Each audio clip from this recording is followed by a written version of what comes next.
would like to welcome everyone tonight to our annual, what is this, Myra? Fundraiser. All I could think of was refreshments. This is our annual refreshments at our fundraiser. Oh, that's because my first word here is, so we will have refreshments, raffle tickets first, and then welcoming remarks.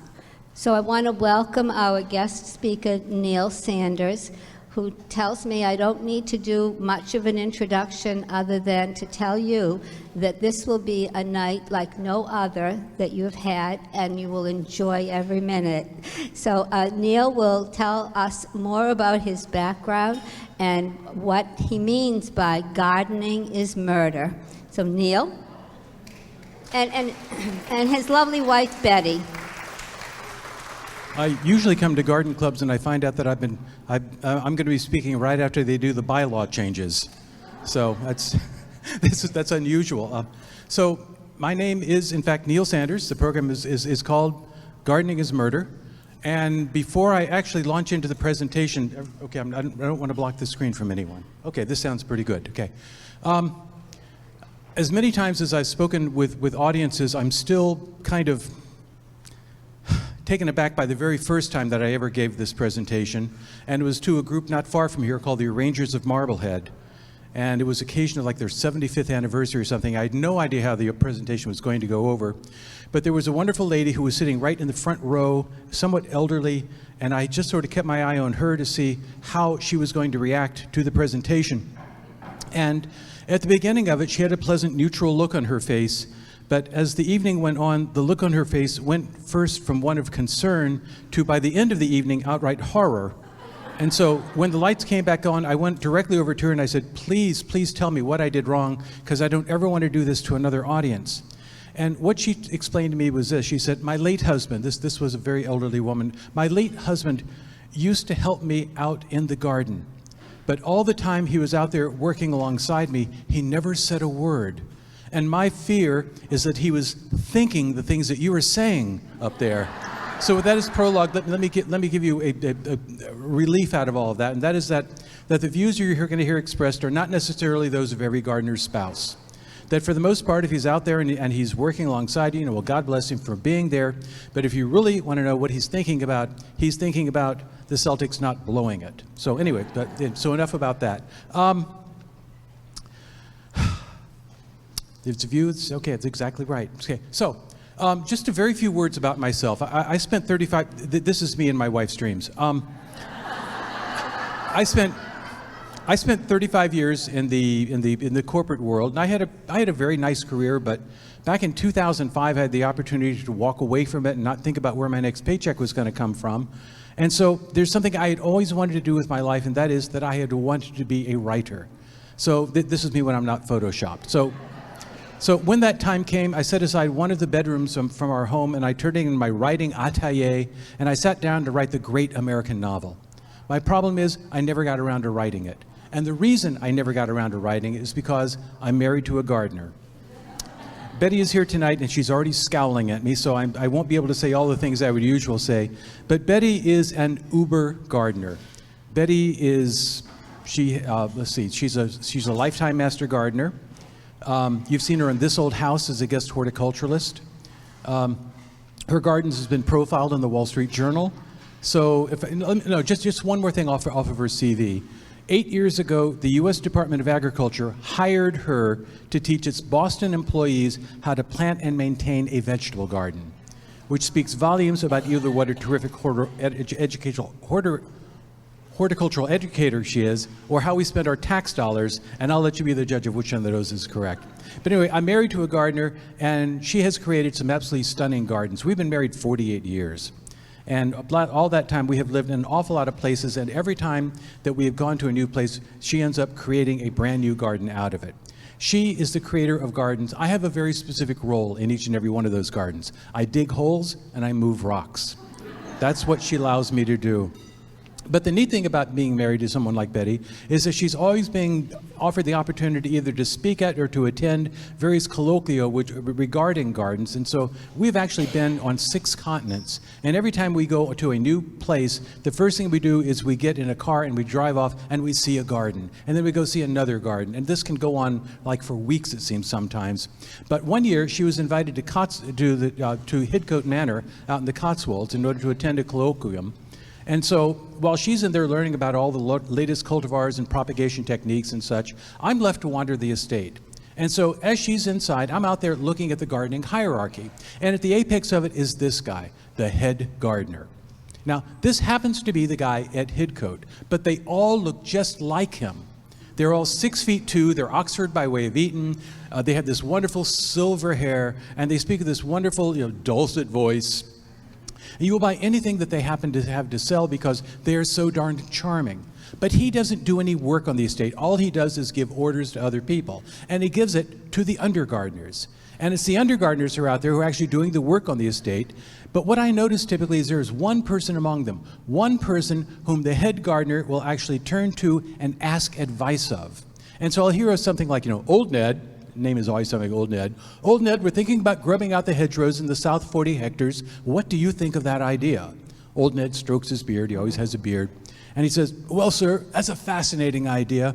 But back during the great storms of '57, back when you were still in knee breeches, and our neighbors' estates were being washed down to the next county by the storms of that season, this estate held firm, and it was because of those hedgerows. So you make your own decision.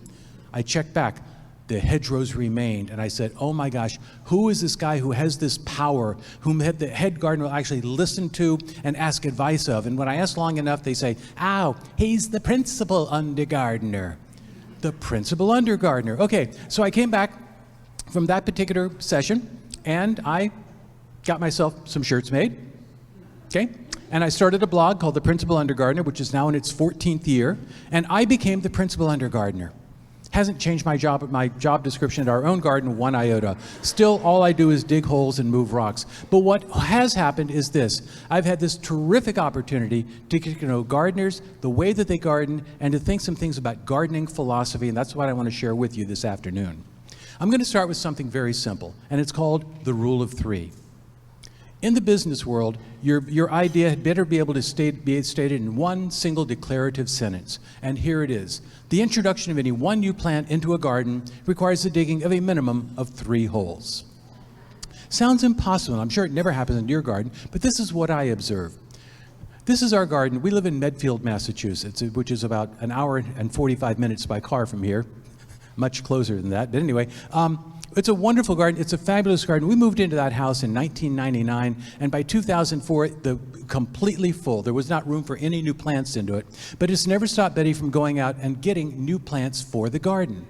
So one year, she goes out and she has heard all about Itea Little Henry. Now, Itea Little Henry is a dwarf variant of one called Itea Henry Garnet. And Henry Garnet is a wonderful shrub, but it gets to be 10 feet tall and 10 feet wide. But Itea Little Henry gets only to be 3 feet high, and it doesn't spread. And so, but look at it, wonderful, glossy panticles of flowers on it, beautiful green foliage, but this is the really neat thing. This is what it looks like in the autumn. It has this beautiful autumn bloom, and if you're close enough to the coast, this will actually stay on the plant all the way well into December. And so Betty reads about this and she says, I want one of those. So she goes out and she brings home Itea Little Henry. But now we've got to find a place to plant it. So we go wandering the garden. This is a native plant, okay? Once this thing is in the ground, you're never going to have to water it again once it's established, and it'll take relentless shade or all-day sun, whatever you give it, it's tough. And we know, Betty already knows where she's going to plant it. She's going to plant it in our shrub bed, sitting right out there by the street, and it gets sun from dawn until almost dusk. And we never water that bed. And so she decides, this is it, this is where I want it. But it's full. So what we have to do is we have to go looking for the candidate for removal. We wander the bed looking for something that maybe doesn't quite belong, and doesn't take long. There's a baptisia in there, and it is the unhappiest baptisia you've ever seen. Either it's getting too much sun or not enough water because it blooms. You're crying for it already. No, don't do that, please. It blooms for about 3 days a year and then it goes dormant. But we know what we've got to do. We dig a hole, out goes a baptisia, in goes Itea Little Henry, which has been thriving there ever since. But what are you going to do with a baptisia? Are you going to send it off to the great compost heap in the sky? Not in our garden, no. We go looking for the next candidate for removal, and we find it 10 feet away, and there's a stand of hypericum right out by the curb. And this is the happiest hypericum you have ever seen. This hypericum starts blooming on the 1st of May and keeps blooming right through to the end of September, and the reason is because it's getting drowned in water. And I just finished saying we do not water this bed. Well, we have neighbors. Over on this side is a nice, wonderful, sane family. But over here is a family whom, to protect their identity, I will only call the McStupids. The McStupids have a lawn sprinkling system. They have no idea how it operates. As soon as it thaws in the spring, it comes on, and it starts watering their lawn. It waters the street, the sidewalk, and a corner of our bed where the hypericum is located. And so what we do is, we did make the decision, we are going to dig out the hypericum, we replace it with the baptisia, which is now getting all the water that it needs, but now what are you going to do with the hypericum? Well, we have a specially built transplant bed. It sits off to one side of our garden. It is 15 feet wide, 40 feet long, and into it go all the plants that have lost the game of musical chairs in our garden. And every spring, the Medfield Garden Club has a plant sale, and in some years, Betty has sent upwards of 120 plants to that sale. Now, before you get too impressed, the hypericum got broken up like into 25 pots. But you can repeat this year after year, you get a sense of how often the rule of 3 comes into play. So now that you understand the rule of 3, you also have to understand that all good rules have corollaries. And the corollary to the rule of 3 is called the rule of the rock. And the rule of the rock is simple. We live in New England. You know that when you put a shovel in the ground that you're going to hit a rock. But what you do not know is that it is actually possible to know the size of the rock before you put the shovel into the ground. And the way you do it is this. Betty hands me a plant. She says, just heel it in somewhere. I know that when I put the shovel into the ground, I'm going to come up with no more than just some pebbles. But it's when she says, here is this shrub, and it's 6 feet, it's already 6 feet tall, and it's got a root ball 3 feet across. And she says, I put it in right over there. That is where I want it to go, where it will be the star of the entire garden. I know that 3 inches below the surface of the soil, there's the top of a rock. And it extends down 8 feet, and it is 4 feet wide in any given direction. And it's going to take me all summer long to dig it out by hand before I can put in that one new plant. The reason I know all of this is because this rock wall did not exist when we moved into that house. It got to be 125 feet long, 4 stones high and 4 stones deep, every rock in it a product of having planted something in that garden. The rule of the rock. Okay, I'm going to move on to something a little more complicated, which I call the cascade effect. The cascade effect, once again stated simply, there's no such activity as just planting something. Your area is rife with absolutely incredible nurseries, but down in southwestern Boston where we are, we've got a place called Western Nurseries. It is an evil place, okay? You know Google and their self-driving cars, they have got nothing on Western Nurseries. If you get into the town of Hopkinton, you just take your hands off the steering wheel, your car goes right down Route 135, pulls into their driveway, your car parks itself, your trunk lid goes up, and the next thing you know, plants are coming out of the garden center and putting themselves right there into your car, and they just hand you a receipt on the way out as you say, what just happened? Wow. Betty goes into Western Nurseries and she falls in love. And one year she fell in love with Pinus strobus pygmaea. Now I can only say that properly once per day, so from here on in, it's the pygmy pine. And what a plant this is. Oh my gosh, low mounding habit to this. Terrific for your garden structure. Look at this, long blue-green needles, only grows about 1 inch a year. And Betty says, I know exactly where I'm going to put this. I'm going to put this right into my inner sidewalk bed. This is where this is the driveway leading up to our garage. This is the sidewalk leading up to the front door. This is where the plant's going to go. When people come around and they see this plant, it's going to stop them in their tracks. And I say, oh, all right, absolutely terrific. Let's go ahead and get this thing planted. I've got the plant, I've got a bucket of compost, I've got a terrific spade to put it in with. I'm ready to put it in the shovel in the ground when Betty says, no, stop. Why are we stopping? Oh my gosh, it's a solidagio. The solidagio has self-seated itself in the bed, and it's going to start taking over the bed if we don't pull it out now. So we spend a lot of time pulling out each and every piece of solidagio in the inner sidewalk bed. But now she's looking around and she says, oh my gosh, look at this. Oh my gosh, it's the peonies. The peonies have finished blooming, and now there's just these big ugly seed heads up above the foliage line. That doesn't look very attractive at all. So we have to go ahead and take down all the peony seed heads out there. So we're still working along that. And now what she's also noticed is, oh my gosh, the allium has finished blooming, and some of it's gotten knocked over by wind and rain, and that doesn't look attractive at all. So let's go ahead and take down all the broken allium umbrals. And then she noticed that the iris, which had bloomed so beautifully back in May, now it's just these ugly brown glops up on top of these tall stalks. So we have to take down all of those as well. And then she's noticing also that the columbine, which was blooming so beautifully, the seed heads are starting to close up and dry out. And when they pop back open in a few weeks, we're going to have columbine seed all over the garden if we don't take care of it now. So we have to take care of all of that. And then she also notices that the salvia stopped blooming because I forgot to trim it back to that next little growth node in order to get the four leaves to produce more flower heads for that. And of course, the rule of three is going to come into play because they're sitting right where she wants to go ahead and plant this is this beautiful geranium, but we have to move that and get that out of the way. And then there was also a Stokes aster, which was going to be encroaching into the area, so we have to also find a new home for that one as well. And when we have finally done all those things, here it is. Here is our brand new pygmy pine in its little nice place. Isn't that absolutely wonderful? And all it took to put in this one tiny little plant was 6.5 hours to do all of these other things. I'm sure this has never happened in your garden, but it happens in our garden on a regular basis. So let me move on to yet another topic, if I may, and ask you, how many of you, when you are looking for gardening advice, go on the internet? By a show of hands. I think the rest of you are fibbing because we all go on the internet looking for gardening advice.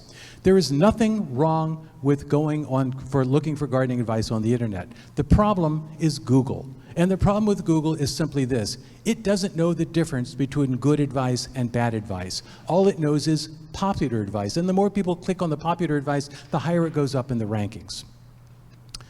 We've had a wet spring, but you can't hold a candle to what was happening last April, May, and June when we got 23 inches of rain in 3 months. Absolutely incredible. And because April, May, and June were absolutely banner month for rain in the Boston area, July turned out to be a banner month for slugs. Ugh? Oh my gosh, Arians distinctus. Let me give you some fascinating slug facts. Okay, all right, first of all, slugs are hermaphrodites. Slugs don't need tinder, they don't need single spars. Any two slugs can just go out and bump into one another, play rock, scissors, paper for the right to go ahead and lay a couple hundred eggs in your garden. Okay, first. Second of all, slug eggs will persist in your soil for years. If you had slugs last year, you should have taken off the top quarter inch of either mulch or soil, bagged it up, sent it off to the transfer station, because those eggs will overwinter. Third, slug eggs look just like osmocote. You don't believe me? This is osmocote, and these are slug eggs. And the reason I know this is because I've got a very good friend by the name of Mary Arnberg. Mary is the hosta queen of the universe. She's probably spoken to your club in the past. She has 3,000 varieties of hosta in her garden, and that spring she was out walking her garden and she says, wow, the osmocote that I put down in April has lasted an exceptionally long time. I must be doing something right. 3 weeks later, the osmocote hatched, and you could hear screams for 5 towns around where she lives. And fourth, slugs are cannibals. When slugs get tired of eating the plants in your garden, they just look at one another and say, appetizers and lunch. So now that you know all about slugs, we had a slug infestation. So I do what every good spouse does. I went straight down to the big box store. I pushed my cart through the store until I find the biggest box of a thing that says "Kill Slugs Fast" on it. Put it in the cart and push it up to the store in order to pay for it. Betty is walking alongside me, and I should add that in addition to everything else, she has a degree in chemistry from Rensselaer Polytechnic Institute. She picks up the box, turns it over, and reads metaldehyde and methiocarbs. That's what they're using to kill the slugs?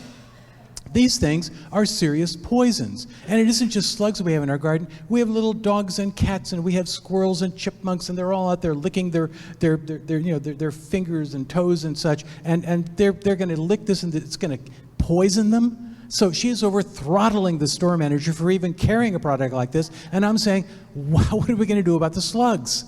So we go home, and I go on the internet, and I type in how to kill slugs on plants. And can you read this? 5,070,000 results in a quarter of a second. Ain't technology wonderful? Well, what are you going to do with 5,070,000 results? You do what everybody else does. You simply hit the I feel lucky button. And when you hit the I feel lucky button, the first thing that comes up is slugs will not go over lava rock. Absolutely true. Slugs have little tender underbellies. Lava rock has razor sharp crevices, and when the slugs go over it, it slices them open. You hear them crying out in the night, medic, medic, come rescue me, and there's their life forces oozing out of them and such. And I'm saying, this absolutely sounds like terrific advice. Okay, how many active volcanoes are there in Massachusetts? That's the problem. This is, in fact, terrific advice in Hawaii. But I'm figuring, if this is the #1 in the Google results, maybe what I need to do is just go out and get some lava rock and do a 2-acre garden with that. And so I price it out. The price of doing that lava rock for our garden would be roughly equal to the gross national product of Costa Rica. So no, I don't think we're going to be doing that. I want something that's a little more cost effective. So I go back on the internet, turns out #2 on the results is dryer lint. Slugs live in mortal fear of dryer lint. Why? Because dryer lint is nothing but fluff. As slugs move along on an ocean of ooze, and when they encounter the dryer lint, the lint swells up. You know those TV ads, help, I've fallen, I can't get up. The slugs are out there saying, help, I've encountered dryer lint and I can't move forward or backwards. But what the websites that promote this say, it isn't just the dryer lint. What you need to do is you need to add 4 ounces of vinegar to your final rinse, because when you do that, you're introducing acetic acid into the mix. And now when the slugs encounter that, it starts burning up their bodies and torturing them, turning.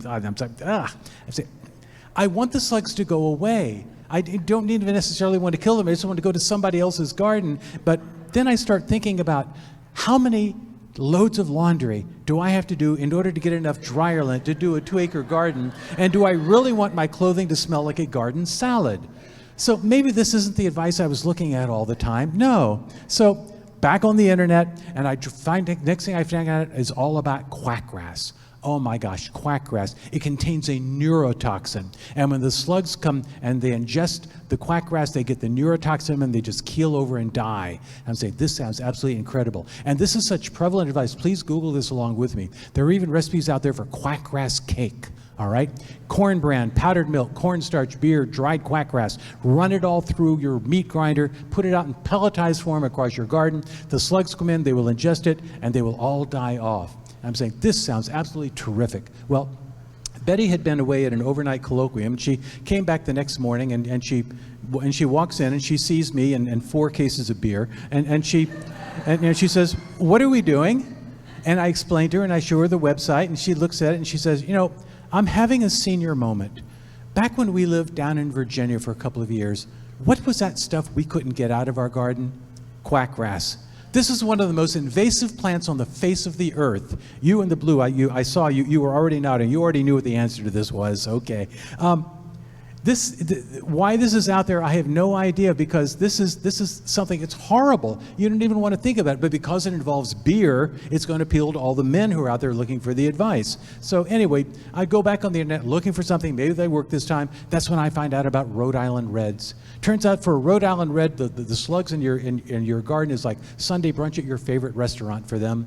And doesn't make clear, am I supposed to have a single Rhode Island Red and go off and pick the slugs off one at a time, or am I supposed to get a whole flock of Rhode Island Reds and then have them run rampant through the garden, picking them off by themselves? But it didn't make any difference, because when I went before the select board in Medfield, they say, no chickens, we're an upscale town. So we're not going to be able to do that.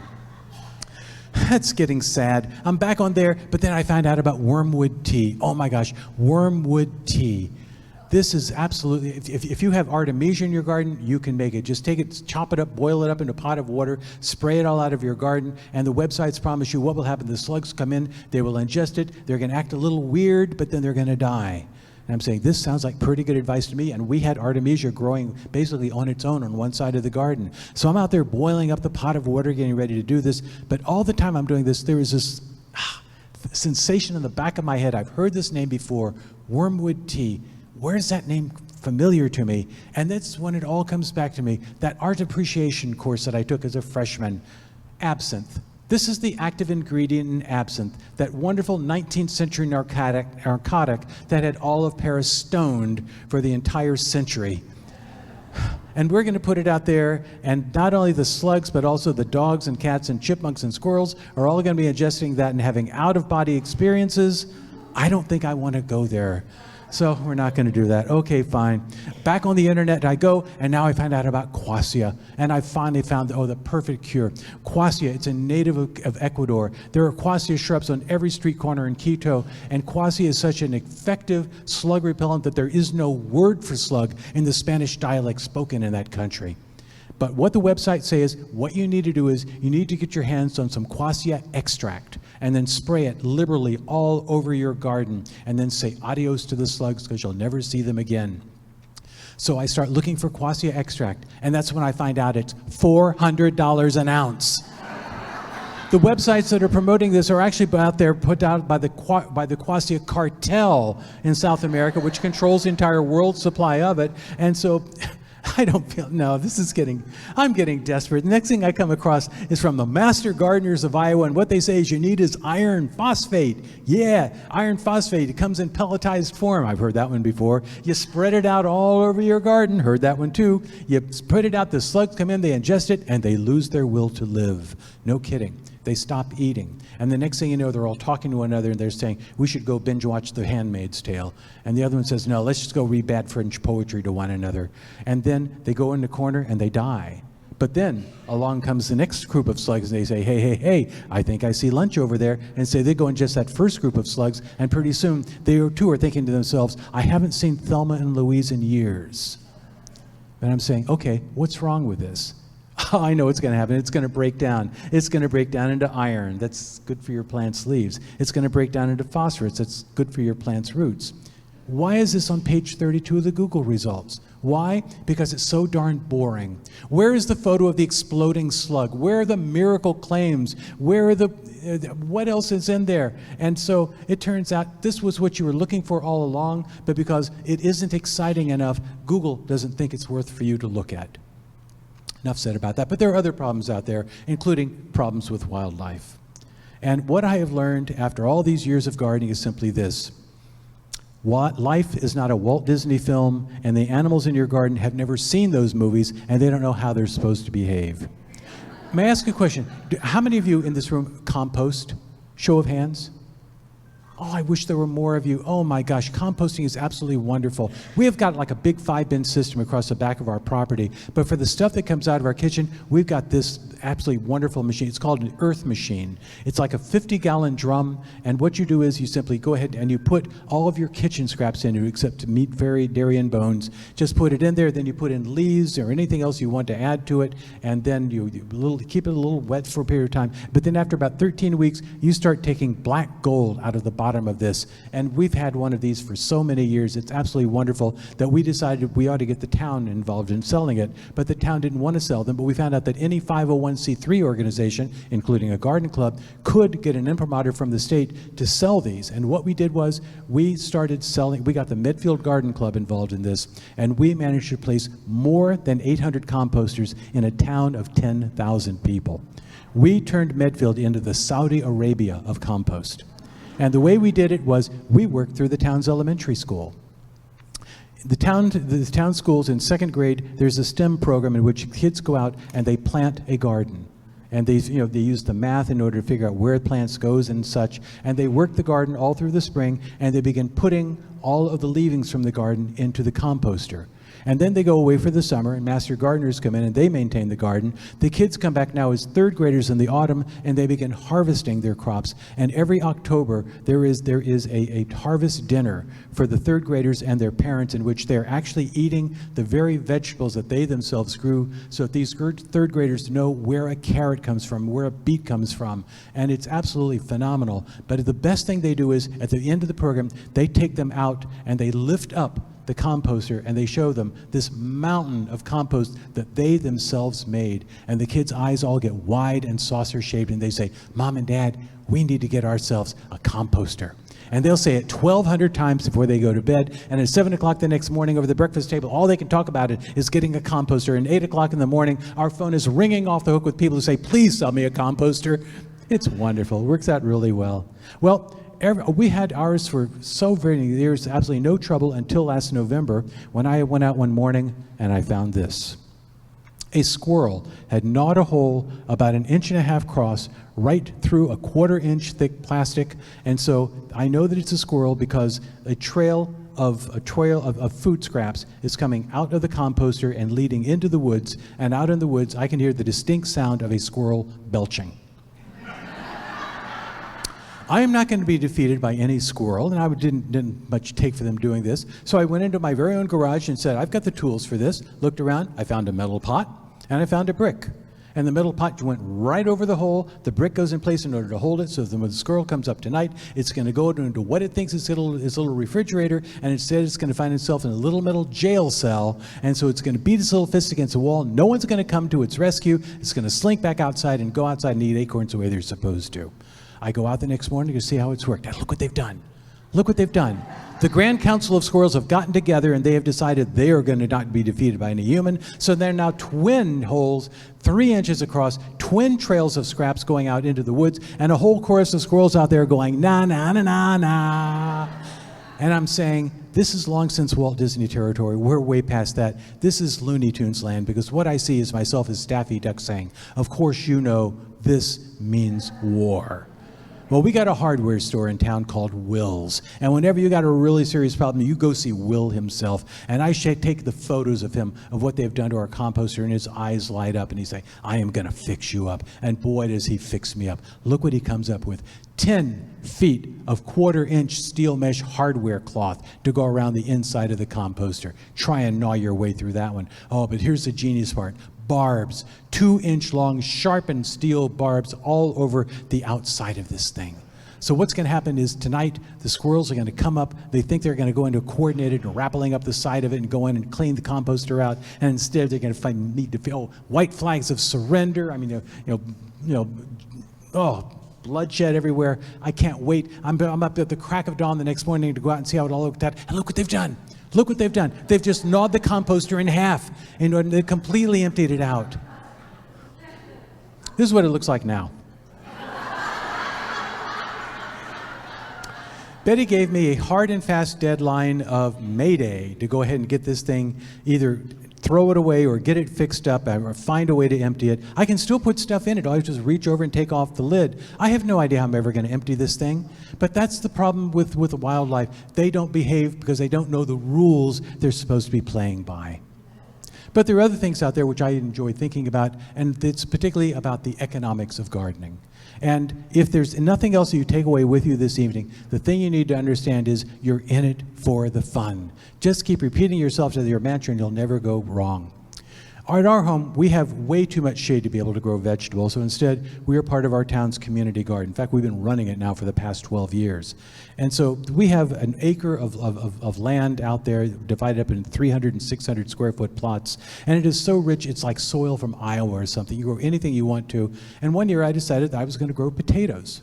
So I went out and I bought a pound of those prime russet seed potatoes, cut each one like into 16 pieces, a single eye hole for each one. I dug twin trenches, 5 feet long, a foot deep, a foot wide, sifted out every little bit of rock that could possibly be in there, put the pieces of potato down at the bottom, covered them with soil, watered them well. The next thing you know, and I've got, look at this, I've got beautiful potato greens coming out of here. And in just a few weeks, they were all the way up and out of the trench, and I've got these beautiful potato plants, and I know that I'm going to have the greatest crop of potatoes ever grown anywhere in the entire world. And everything goes along swimmingly well until about July 10th when I go out one day, and there they are, the Colorado potato beetles. Colorado, Massachusetts. How did they get here? I'm a man of science. Don't try and tell me about parthenogenesis. Don't tell me about spontaneous generation or something like that. No, I think I know the answer to this. United Airlines. They are no longer content with charging you $75 to check your first bag, or sending your dog to Korea, or pulling off low-fare passengers, replacing with higher fare. No. What they've done is they've introduced feed and breed excursion fares between Denver and Boston, and my house lies right in the flight path going into Logan for those flights. And what they're doing is they're just dropping the larva right out the cockpit window, anything to maximize the revenue from each and every flight. But what I know is I was not going to be defeated. I was not going to be defeated. I was out there every single day on potato beetle duty. I would turn over every single leaf, and whenever I found eggs, I just smushed them. Whenever you find a nymph, I would pop pop them. Oh, but for the adults, whenever I had an adult, I had a dedicated pair of pliers in my back pocket that I would pull out, and I would go, satisfying crunch. Absolutely one. No, this brought joy to my heart. Oh. And the neat thing was, it took me 2 months to do it, but I got ahead of them. Until finally, by the time I was ready to harvest my crop in the middle of September, the potato beetles were no longer a problem. I felt so good about that. And so I dug out 20 pounds of potatoes from this, and I had worked so hard of this, and I'm so proud of them. We had this antique garden trug at our house we hardly ever used, and beautiful 19th century wooden basket. And so I went down, I cleaned all of the potatoes down at the garden, and I arrayed them in the trug, and I bring them back to show them to Betty back at our house. And back there, Betty is sitting there, and she's at the kitchen table, and she's looking over the supermarket flyer, the market basket flyer, actually. And so I show her the potatoes, and she looks down and nods with approval, and I look down at the market basket flyer, and what you're supposed to say is, I'm in it for the fun. But 35 years in the business world would not allow me to do that. Instead, it commanded me to do something else, do a spreadsheet. 20 minutes per day on potato beetle duty for 60 days, 1,200 man minutes, 20 man hours. I wonder what the value of my labor is. That would work out to be, I'm sorry, I forgot to include the cost of the seed potatoes. That was $1.25. So it isn't what I did for $2.98 worth of, $3.98 worth of potatoes. It's what I did for $2.73 worth of potatoes.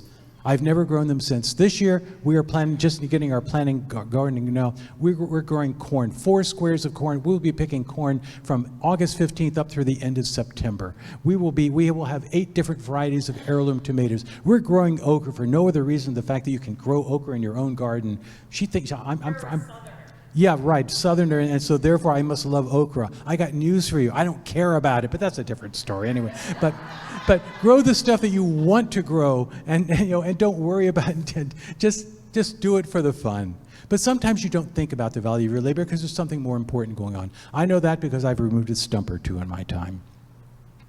This is our house. We moved into it in 1999. The house was 3 years old, and the people who had built the house had put in this river birch out there in front. And so the river birch was 5 different clumps, 5 different stems, and it looked very attractive, but this is what it looked like 5 years later. I started doing research. Why is it growing so fast and so well and so thick? And it turns out river birch sounds as though it requires a cool, clear, gurgling mountain stream for a water source. No, it doesn't. It will take anything it can get, including what's in your septic tank. And so I had a sneaky idea of where it was getting all the nutrition and water that it needed in order to grow. And so, you want to know what it costs to replace a septic tank? No you don't. I did what I had to do. I went out on a cold, frozen February morning, and I went out with my trusty chainsaw, and I just cut that puppy down. Took it down across the driveway, cut it up into fireplace lengths, and we burned that guy for 5 solid years. That's how much wood it produced in its 8 short years of life. But I was left with a stump. And so I called in a stump grinding service, and the guy comes out and he says, yep, I can take care of that next Thursday. Didn't even ask him the price, just said, fine, so go ahead and do it. But Betty is standing alongside me. She says, excuse me, what is a stump grinder and how does it work? And the guy explains, it's a machine. It's got a grinding wheel on it. You bring it in, you put it in the middle of the bed, you grind it, and it takes out the stump. And Betty says, this is my inner sidewalk bed. Every plant that I truly care about is in this bed, and you intend to grind them into dust in order to take care of one stump. And I started saying, start thinking, Neal. I don't know where this conversation is going, but I don't like it one bit.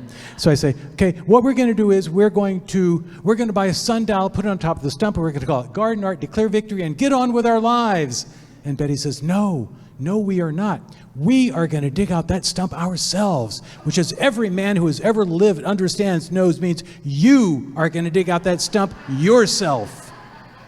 And that is what I did. 6 weeks, I was out there every day. The weather was even halfway decent. I went 4 feet down. Betty dug out all the plants that she wanted to preserve, but my job was to carry them in and out of the garage every single day when I wasn't working with hacksaws and everything else in order to get the stump out. But in the end, I did in fact get it out, including the part of that had pried off the lid of the septic tank and was getting ready to go down in and destroy the entire system. But in the end, look what we ended up getting. What had been a complete shade bed suddenly is this beautiful sunny garden, and it turned into this absolutely miraculous space. And how do you put a price tag on that? Well, I'll close this part of the program with what I call the garden bench conundrum. How many of you have benches in your garden? A lot of you. That's wonderful. But garden benches are absolutely terrific. Boy, do we have garden benches. We got garden benches. I mean, these look like we got them. They saw them in Hyde Park in London and decided we were going to buy one just like it. This is this beautiful fern motif metal bench. We actually stole this out of the Tuileries and put it under our seat on a flight back from France. This one does nothing except overlook the pond behind our house and is there in order to meditate. But there is a problem. And the problem is simply this: I never sat in any of those benches last year, or the year before that, or any of the decades that we've owned these benches. I have never sat in them. And the reason is because I never had time.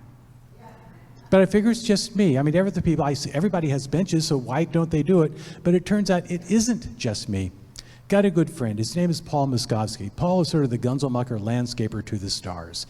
Paul lives down in Falmouth, and he's every summer he invites master gardeners down to see his garden, swap ideas and give ideas and such. And he has kind of a drumlin in his backyard, and he has carved a water course along it that's 70 feet long that ends in an 11-foot waterfall. And he has built all of these seating areas alongside of it. And he brings his customers to see those, and the customers all start drooling and saying, "Me want that." So it's really a fantastic thing. And but Paul and I are standing on his deck, and I'm looking up at this, and I say, "Paul, when you come home at night, how do you decide which one of these benches you're going to sit in to have dinner?" And Paul looks at me like I have lobsters coming out of my ears. And he says, "Neal, you don't understand. I'm driving a Bobcat from a half hour before sunrise to an hour after sunset. I'm trying to communicate with a crew that speaks no known language on the face of the earth. And you're asking me where I want to have dinner tonight? What I want is get something tall and cold and alcoholic and just put on the Red Sox game and not do anything else with the entire evening except veg out." And I'm saying, oh my gosh, isn't just me. So then what are the benches there for? Whatever you do, please don't say that they're visual destination points. I don't think I could stand that. Are they there for that tantalizing someday? All these decades and I never sat in it. Are they there so that other people can enjoy them? I did not know, but I actually did get the answer, and I got it in, of all places, the Boston Flower of Garden show. As it turns out, my career as a retiree was an utter failure. In 2010, I got hoodwinked is the exact word for it, into running all of Massachusetts Horticultural Society's activities at the Boston Flower and Garden Show, and I did that for 3 years. You have to understand, they needed somebody with a passing knowledge of horticulture, knew P&L, worked well with the volunteers, and oh yeah, had absolutely no expectation of getting paid. And I met the last category of that. So for 3 years, that is what I did. And my swan song was in 2012, and I decided we were going to go out with a bang on this. We built a 1,200 square foot exhibit designed by the attractive lady in the front row. A Beacon Hill townhouse with a front garden in it to die for. And what I wanted to do is, instead of having people just lean over a fence in order to look into it, I wanted you to come into this garden. I had to give you a reason to come in. So I said, what we need is we need an arbor. So I found somebody who would give us an arbor, and we put that back in one corner of it. And I said, I'm going to surround it with 1,000 tulips and daffodils, and what I need is a bench. And guess where we found a bench? It had been sitting in the side of our garden all summer long, unsat in. We had long since put it away under the deck. So we dragged it out, put it in a truck, drove it into Seaport, dragged it in, put it into that arbor, surrounded, in fact, with 1,000 tulips and daffodils. And so the show ran for 5 days. It drew 120,000 people, and fully a third of the people came in and sat in our bench in order to get their picture taken as a souvenir of the show while they listened to the 30-second elevator pitch on why they ought to join Mass Hort. And so if the benches are there so that other people can enjoy them, what's wrong with that? So, thank you. I will shift gears for just a second and talk about the other reason that I failed, and that is because I became a mystery writer. I came home one day from work and I said, the company that I've been working for has been sold, and I don't want to go to work for the acquiring company. And Betty's exact words were, I married you for better or worse, but not for lunch. You better have a plan. And I said, I'm going to write a book. She says, fine, I don't want you underfoot. I don't want you following me around, trying to improve the way I do things. And the next thing you know, I've written a whole bunch of books. There are 15 of them, and if I tried to tell you about each and every one, your eyes would glaze over. But I would like to just tell you one of the books, and because it's a garden club, I'm going to tell you a book called The Garden Club Gang. I write about strong, independent women, frequently women of a certain age. And this is a story about 4 women, very strong, very independent, age 51 to 71, who are going to do something way outside their comfort zone. Every time I write a book, there has to have what you call an aha moment, which gives me the idea that I'm going to write about it. And the one for the Garden Club gang came when Betty came home from a meeting of the Medfield Garden Club and says, "You would not believe what I heard this morning." And I'd say, "Tell me all about it." A member of the club, age 71, has a daughter who lives in California who has just finished taking photos of the grandkids and has emailed them back to Grandmom. Grandmom has picked out 6 prints that she wants to go ahead and get printed out because she doesn't have her own printer. So she ships them over to the local drugstore to be printed out for 33 cents each. She walks over the next morning, a Sunday morning as it turns out, walks into the store basically right after it opens and says, "I would like to pick up my prints." There are 2 teenage kids behind the counter. They look at one another and say, "I haven't turned on the printer yet, got to come back in a few minutes." So she wanders the store appropriately, comes back in a few minutes, and wants to pick up her prints because she can see they're definitely coming out of the printer. And now she tries to get the boys' attention, but she can't because the boys' attention is focused elsewhere, specifically down aisle 2, where one of their classmates is stooped over looking at cosmetics, and they're entranced as only a pair of teenage boys can be. And when she tries to get their attention, "No, not ready yet, not ready yet." And she gets angry. And after 2 more tries, and they keep getting rebuffed, she just walks over to the printer, flips over the prints, finds that hers are one of the first that came out, finds a plastic sleeve, puts it into it, thinks briefly about going over and forcing payment. And then instead she says, "No, if this store is going to hire such oafish children to manage itself, they must be made to pay the price." And so she walks out of the store with $1.98 worth of prints. When I heard that story, I called the woman whom I knew and I said, "I'm taking you out to lunch. There's a question I've got to ask you." And when she told me the story, I asked the question, "How did you think you were going to get away with it?" And she looks at me like I was born yesterday. And she says, "You don't understand. I'm invisible." And that's when it comes to me, that Doris Lessing quote, "When you're young, you're on a pedestal for all the world to see. But as you age, you fade from view until finally you become invisible, and you should use it to your advantage." I said, "I think I got an idea for a book here." Well, sometimes the aha moments come in pairs because 10 days later, Betty's designing up at the Topsfield Fair. I've driven her up there, and she's pulling out her flowers. She looks at me and says, "Why are you here?" And I said, "I'm your driver." She says, "Well, don't bother me. Go stand outside." Fine, I go stand outside. And this is what I see. And this is the Topsfield Fair. Here's the Flowers Building where she's at work. Here's the Fair Administration Building. Here's the fair's main gate. And then this incredible thing happens. A truck comes in, pulls around the circle, parks in front of the administration building. 2 guys jump out of the truck, walk in the administration building, come back out 45 seconds later with 2 enormous saddlebags, jump into the truck and drive away. And I realize they are carrying the fair's daily gate. And that's when it dawns on me. This is the last bastion of the cash economy. Everywhere else you got your debit cards and credit cards, but when you go to one of these fairs, you peel off $20 bills. And I'm saying, oh my gosh. Well, it required that the Topsfield Fair was going to become the Brookfield Fair, but what's going to happen is that 4 women are going to get, each with an existential crisis, are going to decide they're going to knock over the fair. They're going to steal the fair's daily gate. And they concoct the perfect crime. Going to do it in broad daylight in front of 15,000 people, no witnesses, no clues left behind, and nobody gets hurt. But things don't go quite the way they're supposed to. The first thing is they had to be to a sense of the flower show, and the only day they could do that was on a Sunday. And it had to be in August. And that's the slowest news day of the slowest news week of the month, as a gentleman from the Lynn Daily Audium can tell you. Nothing happens on Sundays in August. So this turns out to be front page news across all of New England. And so instead of just the local police after them, it's a state police, and who knows, for that, maybe even the FBI. The second problem is a little more serious. They thought they'd get about $125,000, and in fact, the next day, all the papers say they got $128,400. The problem is, up in their attic, they have $500,000. Why are the fair officials lying? So you think I've just finished telling you the plot of the book. No, I haven't. You're on page 78. You got another 187 pages to go, because this isn't a whodunit. I told you what they did back in paragraph 1 of page 1. It's how are these ladies going to outsmart some very bad people who want their money back and want some revenge aside. The Garden Club gang, got followed by a series where I sent the ladies off onto other journeys into an upscale nursing home and deadly deeds, to root out the reverse mortgage industry and fatal equity, and to take on romance scams and online dating in Never Too Old to Lie. I've got another series which revolves around a garden club, suburban garden club president and a retired Boston police detective. Members of this garden club, the Hardington Garden Club, are dropping like flies. Membership is going downhill all the time because they're all being murdered off. It's great classic mysteries, and I also have 5 books that stand alone, which tend to be much funnier. They're very funny books, also great stories. Anyway, the books are all up here. I hope you'll come take a look at them. The books are $15, and 10% of the proceeds go back to the club so that at your next meeting you can hire a much better speaker than me. Thank you for having me. It's been a pleasure talking to you.